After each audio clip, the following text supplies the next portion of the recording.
So we don't know 100% what immunity will look like with COVID because it hasn't been studied. But understanding the principles of immunology, if we have antibodies, we presume that you're going to be immune for another infection, whether that's an infection for a season, for a year, or for lifetime is to be determined. Dr. Jake, thank you so much for being here today. I know you are so busy. I mean, your whole life has turned upside down. We have so much to talk about, but thank you for everything that you do.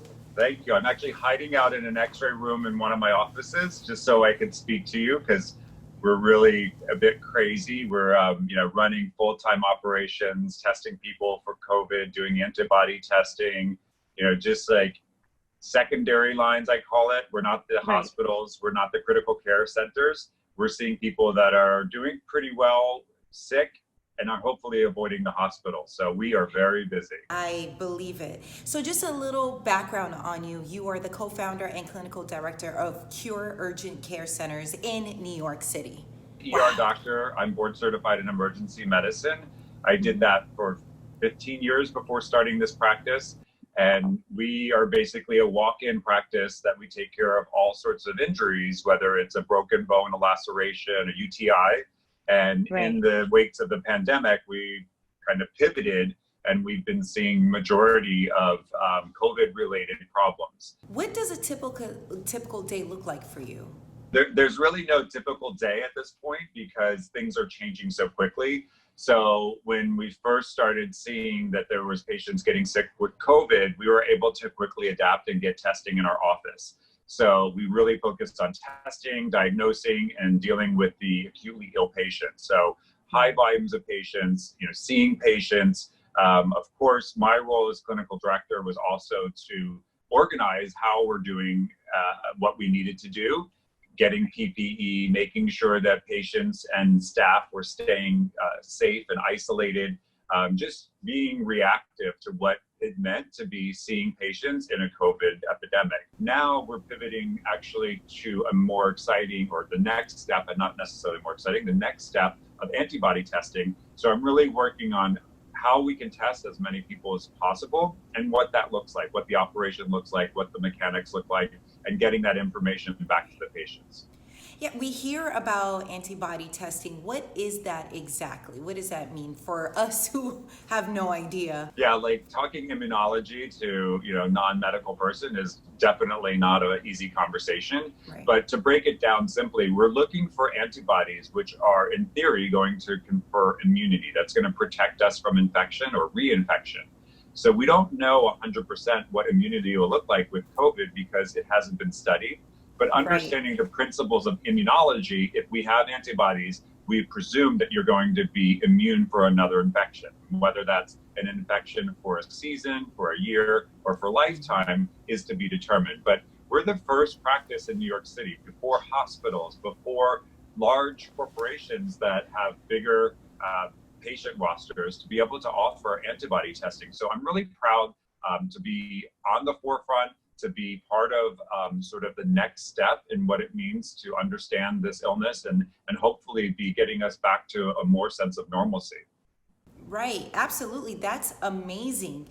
Do you think, and I'm sure you all are working so hard on trying to figure out a cure or a vaccine or something, do you think that's going to happen in somewhat of a timely time, if that makes sense? We know that this isn't a highly complex virus. Coronaviruses are a family of viruses that typically cause a common cold. So that's in our favor, that we're not dealing with a highly complex virus, but what it means for a timeline is still unclear.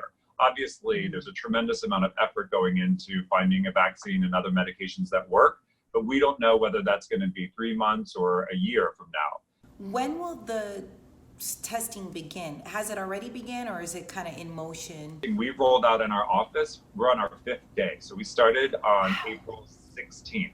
So, if you remember in the beginning of the pandemic, there were some press conferences that said the private parties, the private practices and groups are going to need to partner with the laboratories, the private sector, to really change the direction, that not necessarily rely on the federal government, whether it's for research or testing or just coming up with ways to ease this massive overload of critically ill patients. And that's exactly what we did, is we wanted to be on the forefront. I worked with a small independent lab. They said that they were going to have the equipment before any other lab, multi-state conglomerate labs. And I said we needed to get this started. So I think that that's a really interesting story of being proactive, making a difference, no matter how big or small you are. Now, while you're protecting your staff and, just regular day-to-day people, you actually had COVID-19. Yes. So What? I know. Oh my gosh, this is crazy. It's so crazy because when, we first started hearing about this flu-like illness coming out of China, I knew it was inevitable that it would get to the States in some form or fashion. And when we saw people starting to get sick, I thought, I want to get this. I've had the flu before. Let's get it done with so I can get back to work. And of course, when I got sick, I anticipated to some degree of what I was going to experience. But after a week, I then had pneumonia, and I was definitely much sicker than I ever thought. Luckily, didn't have to be admitted to the hospital or put on a ventilator, but it was really scary because, as an ER doctor, you know too much. So I was really struggling with being sick myself. I had a father that was critically ill on a ventilator, and then running a practice that was really just starting off to take care of people and making sure that that was operating safely and that our staff was remaining safe. So my personal experience with COVID is really unique. It makes me understand what my patients are going through on a much deeper level. I was also wondering, am I going to be okay? For sure. Are you seeing people doing a good job flattening the curve? I know we've all been practicing social distancing for those who can, right? Do you feel like that's been helpful during this time?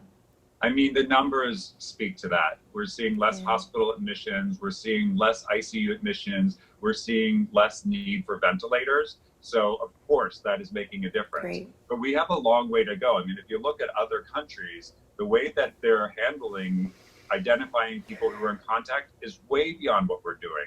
The way that they're quarantining people and checking temperatures as people enter public places, that's much greater than we've even considered doing here. So, yes, people are doing their part, but it's going to need to continue. And this is the long term. I mean, we're not going to be able to go back to normal without having a complete recalibration, adjustment of how we consider what's normal. Dr. J, thank you so much for sharing so much information with us. It was so insightful. All right, thank you so much. Of course. Thank you. Okay, take care. So if you enjoyed this video, show it some love by liking it, commenting, and subscribing so that you never miss out on the latest celebrity interview.